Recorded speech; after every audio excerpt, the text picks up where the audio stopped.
You carry within you a heavy weight, though it has no mass and occupies no space. It is the weight of a story you tell yourself, a narrative in which you are the central character, besieged by a world that does not understand you, does not respect you, or actively seeks to harm you. You feel the sharp sting of injustice when plans fail, when people are rude, or when fortune turns against you. You look at your scars, emotional, financial, physical, and you see them as evidence of a crime committed against you by the universe. You feel that you are a victim. But let us pause and examine this feeling with the cold light of reason. Let us look at what it means to be a victim, not in the eyes of the law, but in the sanctuary of your own mind. To be a victim is to believe that your well-being is dependent on external conditions. It is to believe that your peace can be stolen by another person, that your dignity can be shattered by an insult, or that your happiness relies on events unfolding exactly as you desire. This belief is the source of your suffering. It is not the events themselves that torment you, but your judgment of them. You tell yourself, I have been harmed, and so you feel harmed. You tell yourself, this is unfair, and so you feel the bitterness of injustice. But if you were to remove the judgment, if you were to strip away the commentary you add to reality, what remains? Only the event itself. A loss of money is just a movement of figures. A harsh word is merely sound vibrating in the air. A failure is simply an outcome different from the one you predicted. These things are neutral. Nature does not act with malice. It simply acts. It is your mind that paints these events with the color of tragedy. You must understand the architecture of your own existence. There are things that are up to you, and there are things that are not up to you. This is the fundamental division of life, and to ignore it is to invite chaos. Up to you are your reasoned choices, your impulses, your judgments, and your will. These are the operations of your own mind. They are free, unhindered, and entirely within your power. No tyrant, no accident, and no catastrophe can force you to assent to a false judgment or to desire what is vicious. In this realm, you are sovereign. Everything else is not up to you. Your body, your property, your reputation, the opinions of others, the weather, the economy, the time of your death. These are external. They are subject to the laws of cause and effect, to the whims of others, and to the turning of fortune. When you tie your identity to these things, you voluntarily place your neck under the yoke. You give the world the power to destroy you. When you claim to be a victim, you are confessing that you have placed your treasure in things you do not control. You are saying, my happiness was in that job and they took it. Or, my self-worth was in their approval and they withheld it. You have built your house on shifting sands and now you weep because the tide has come in. But the tide always comes in. It is the nature of the tide. To be angry at the ocean for being the ocean is madness. Consider the person who insults you. They speak harsh words. They lie about your character. You feel the heat rise in your chest. You feel diminished. But ask yourself, where does the harm reside? The words are spoken, and then they are gone. They cannot cut your skin. They cannot break your bones. They cannot reach into your mind and corrupt your character, unless you allow them to. If someone insults you and you choose to view it as a meaningless noise, akin to the cawing of a crow, have you been harmed? No. You have been tested, and you have passed. The only way to be truly harmed is to harm your own character, to lose your temper, to succumb to bitterness, to abandon reason, to act with cruelty. This is real harm. This is the destruction of the divine spark within you. Therefore, the victim mentality is a resignation of your throne. It is a refusal to rule the one kingdom that is yours by birthright. You look outward, scanning the horizon for enemies, blaming circumstances for your inner turmoil. while the true enemy lies within the fortress. You say, but I did not deserve this. Perhaps not, but the universe is not a merchant trading in deserts. It is a vast, interconnected web of cause and consequence. A storm does not target the ship of a good man and spare the ship of a pirate. A virus does not ask for your resume before it enters your lungs. To expect the world to treat you fairly because you are a good person is like expecting a bull not to attack you because you are a vegetarian. The bull acts according to its nature. The world acts according to its nature.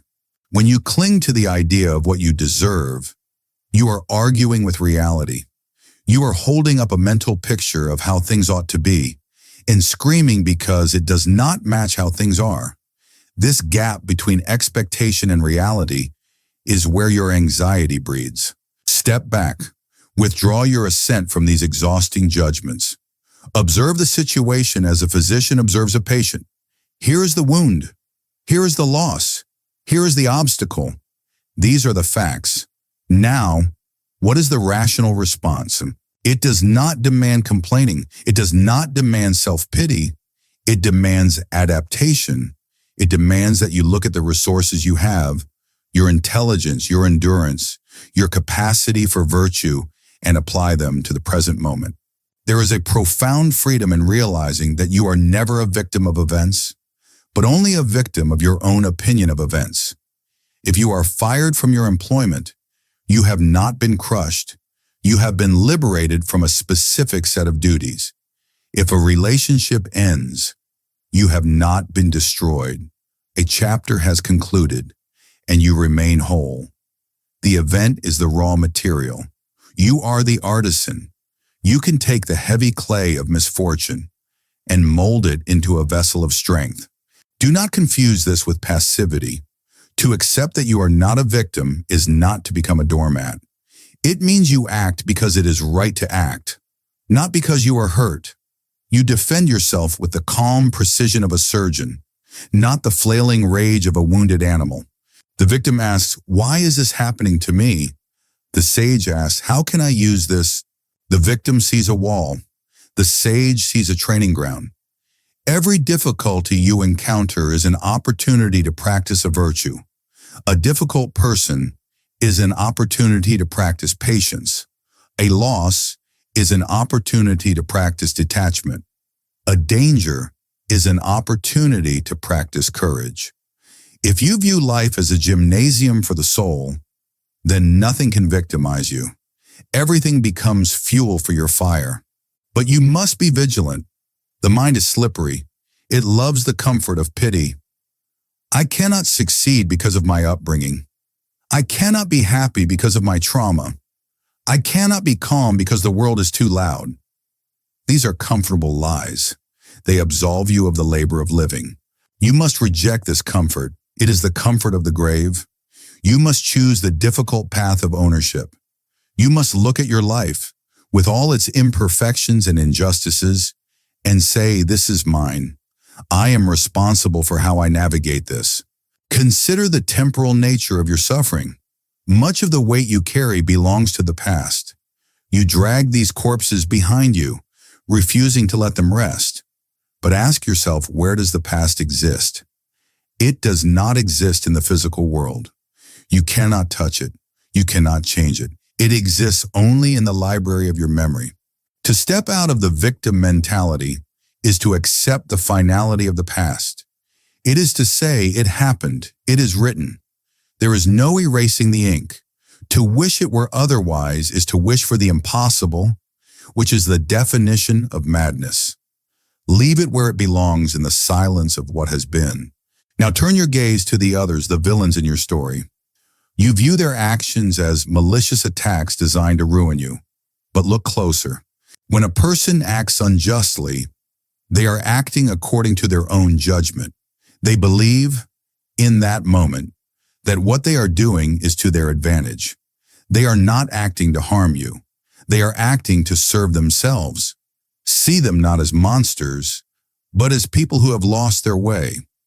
They are like the blind, stumbling in the dark and knocking over the furniture. Would you be angry at a blind man for stepping on your foot? You would not. You would feel pity. Understand this deeply. The person who does wrong harms themselves far more than they harm you. They may take your wallet, but in doing so they become a thief. They may damage your reputation, but in doing so they become a liar. They degrade their own humanity. They are the true victims, victims of their own ignorance. This brings us to the concept of the citadel. Imagine your mind as a fortress. Inside this fortress is your ruling center, your reason, your character. Outside the walls is everything else. The victim lives with the gates wide open. They say, "Here is my peace of mind. Take it if you wish." The Stoic closes the gates. The Stoic says, "You may batter the walls, you may siege the body, but you cannot enter the keep unless I open the door." This is the discipline of assent. When an event occurs, it knocks at the gate. You, the guardian of the gate, must pause. You must ask, is this true? Does this belong to me? Is this within my control? If the answer is no, you do not let it in.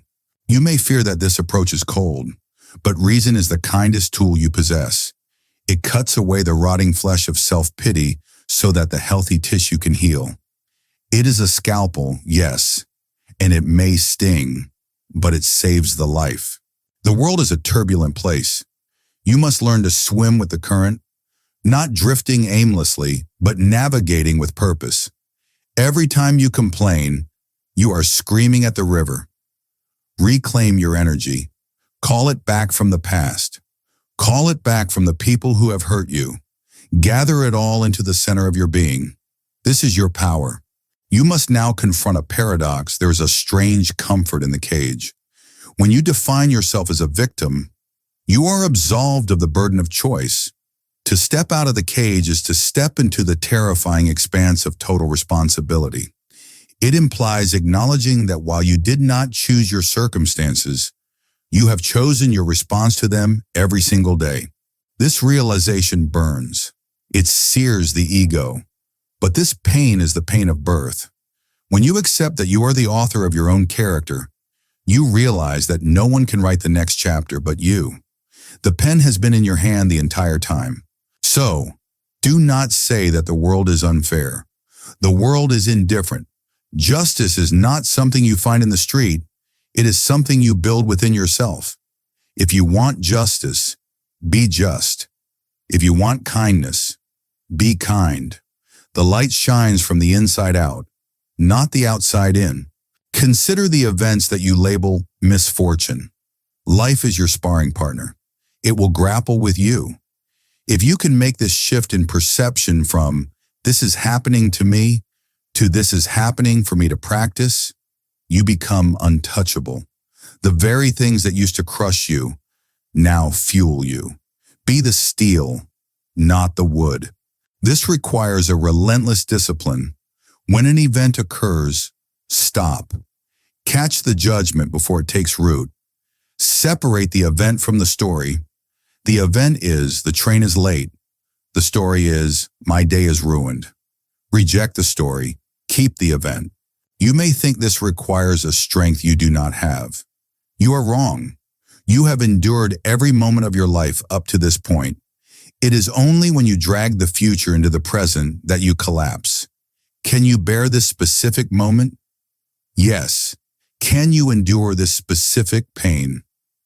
Yes. It is only when you say, "I cannot bear this forever," that you despair. But you are not asked to bear it forever. You are asked to bear it now. Let go of the attachments that make you vulnerable.